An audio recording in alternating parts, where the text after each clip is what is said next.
ఇప్పుడేం బాణాలు కదా ఆమె కాంగ్రెస్ పార్టీ బాణం, జగనన్న బాణాలు ఇంకో బాణాలు కదా ఆమె. షర్మిల గారు ఇండివిజువల్గా ప్రదేశ్ కాంగ్రెస్ అధ్యక్షురాలు ఆమె అక్కడ ఆ బాణాలు వాళ్ళే. ఆ బాణాల వల్ల వాళ్ళకే ఎఫెక్ట్ అవుద్దో ఏమవుద్దో మనకు తెలియదు. కానీ కూటమి మటుకు రెండు జెండాల కలయిక ఒక స్థిరత్వానికి, ఒక ప్రజా సంక్షేమానికి, ఒక అభివృద్ధికి, రాష్ట్ర ప్రజల సుఖ సంతోషాలకి రెండు జెండాల కలయిక అద్భుతం. ఒకటే మార్పు ఉంది. ఇప్పుడు పృథ్వీరాజు ఇక్కడ ఒంగోలు నుంచి గెలిచాడు. పృథ్వీరాజుని తీసుకెళ్ళి ఎక్కడో పాడేస్తే ఎవడేస్తాడు ఓటు? ఇప్పుడు అవకతవకలు ఇప్పుడు ఎక్కడైనా సరే మనకి అన్సెక్యూరిటీ ఉన్నప్పుడు 175 మేము గెలుస్తూ ఉన్నప్పుడు మీకు ఎందుకు భయం? వాళ్ళే గెలవాలిగా. వాళ్ళు ఇచ్చిన రిపోర్ట్లు, పీకే రిపోర్టు, ప్రశాంత్ కిషోర్ ఇచ్చిన రిపోర్టు, లగడపాటి రిపోర్ట్ నమ్ముతారు కానీ పృథ్వీరాజ్ రిపోర్ట్ నమ్మరా? జరిగేది ఉంది. అది 2024 వచ్చేసింది. వర్డిక్ట్ అద్భుతంగా ఉంటుంది, తీర్పు అమోఘంగా ఉంటుంది. మొత్తం ప్రజలంతా కూటమి వైపే ఉన్నారు. ఇది మటుకు తథ్యం. 130 గెలుస్తుందనే ధీమా ఉంటే ఇప్పుడు ఆయన ఏంటంటే బ్రోలో అసలు నాకు తెలిసి ఇతను డ్యాన్స్ చేసాడని నాకు తెలియదు. నేను ఏదో సముద్రకాని గారు ఏం చెప్పారంటే ఒక బాధ్యత లేని ఒక వ్యక్తి డ్యాన్సులు వేస్తున్నాడు, ఇలాగ అలాంటి క్యారెక్టర్ ఉంది, మీరు చేస్తారన్నట్టే చేశాను నేను. అంబటి రాంబాబు గారు మినిస్టర్ ఏంటి రోడ్ల మీద డ్యాన్స్ చేస్తున్నాడు? ఇతను గడ్డం పెట్టాడు మోడీ గారి లాగా, డూప్ లాగా.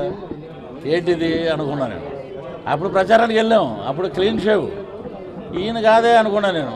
డ్యాన్స్ చేస్తాడు. డ్యాన్సుల గురించి, సినిమాల గురించి, కలెక్షన్ల గురించి, ఒంగోలు వాళ్ళు డిస్ట్రిబ్యూటర్లు, సినిమా హాల్లో కలెక్షన్ల గురించి మాట్లాడేవాళ్ళు వీళ్ళు మినిస్టర్లు ఏంటంటే ఇక్కడ ఏమైనా తెలుసా? ప్రాజెక్టుల గురించి 4.5 సంవత్సరం ఎవడైనా మాట్లాడా? ఎప్పుడు 3 పెళ్ళిళ్ళు 2 చోట్ల ఓడిపోయాడు, 3 పెళ్ళిళ్ళు 2 చోట్ల. ప్రజలు చూస్తున్నారు. తీర్పు అద్భుతంగా ఉంటుంది.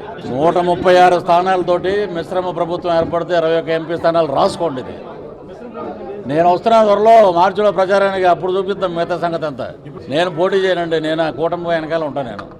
నేను ఇప్పుడు మా చంద్రబాబు గారును పవన్ కళ్యాణ్ గారు వదిలిన బాణం పృథ్వీరాజు ఒకటే. ఇప్పుడు ఇది తప్పితే ఇంకేముంది? ఇప్పుడు ఈ 3 పెళ్ళిళ్ళు చేసుకోవడం వల్ల పోలవరం ప్రాజెక్ట్ ఆగిపోయిందా? లేకపోతే ఒంగోలు రోడ్లు ఆగిపోయినాయా? నెల్లూరులో డెవలప్మెంట్ ఆగిపోయిందా? ఎందుకండి మాట్లాడినాయి? నీవు చేసిన అభివృద్ధి ఏది? రాజశేఖర రెడ్డి గారు ఉన్నప్పుడు ప్రెస్ మీట్లు ఉండేవి. ఇప్పుడు ఎవరేం మాట్లాడలే. కొత్తగా గుడ్ మార్నింగ్ హైదరాబాద్ అనేవాడు చిరంజీవి గారి సినిమాలో, ఏదో సినిమాలో పెట్టారు కదా, అది గుడ్ మార్నింగ్ అని ఒకటి వస్తుంది. ఆవిడేమో రోజా గారు గుడ్ మార్నింగ్ అని కొత్తగా పెట్టింది. ఇది ఇలాగే ఈ బూతుల మినిస్టర్లు, బూతుల యూనివర్సిటీ కుప్పకూలిపోయే రోజు దగ్గరలో ఉంది. 100 డేస్లో అసలు రాజధాని లేదు. 3 ఎక్కడి నుంచి వచ్చినాయండి? ఇంకా మా మనవాడిని అడిగా రాజధాని ఎక్కడంటే నోరు మూసుకోండి, ఇంకా మీరు ఎంత చదువుకుని MA చదువుకుని ఏం మాట్లాడుతున్నారని. ఎక్కడ ఉంది రాజధాని? ఇప్పుడు ఎలక్షన్ మొదలవుతుంది, వచ్చాక ప్రచారరథం ఎక్కి దుమ్ము దులుపుతాను. ఏంటనేది శ్రీకాకుళం నుంచి శ్రీకాళహస్తి వరకు ప్రచారం చేసి వాడుకు దొబ్బి వదిలేసినటువంటి అధికార పార్టీ దానికి తగ్గ సమాధానం చెప్పే రోజు దగ్గరలోనే ఉంది. ఎవడ జాతకం ఏంటనేది నా దగ్గర ఉన్నాయి. ఇప్పుడు లోకేష్ బాబుది రెడ్ డైరీ అన్నారు కదా, నా దగ్గర ఉంది PR డైరీ అని. ఆ డైరీ బయటికి తీస్తాను.